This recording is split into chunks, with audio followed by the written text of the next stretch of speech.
Wel, croeso cynnes i chi i'r drydydd cwiz cerddoriaeth Cymraeg Siart yr Iaith gyda fi, Aled Vaughan Owen o gwmni Ynni Da. Wel, heddi ar y rhaglen, i ni'n mynd i ddathlu cyfraniad merched i'r scene music yma yng Nghymru, a dod i adnabod artistiaid cyfoes a traddodiadol. Yn ail rhan y cwiz, i ni'n mynd i weld pa ferched sydd wedi ysbrydoli rhai o ganeuon fwyaf poblogaidd y scene Gymraeg.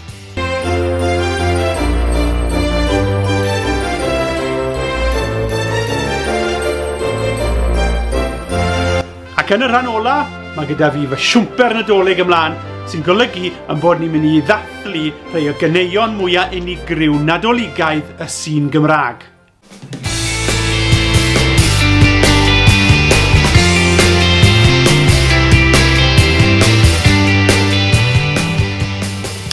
Yn rhan gyda'r cwiz, dwi'n mynd i gyflwyno chi i 6 o ferched neu grwpiau o ferched sydd yn canu yn y Gymraeg.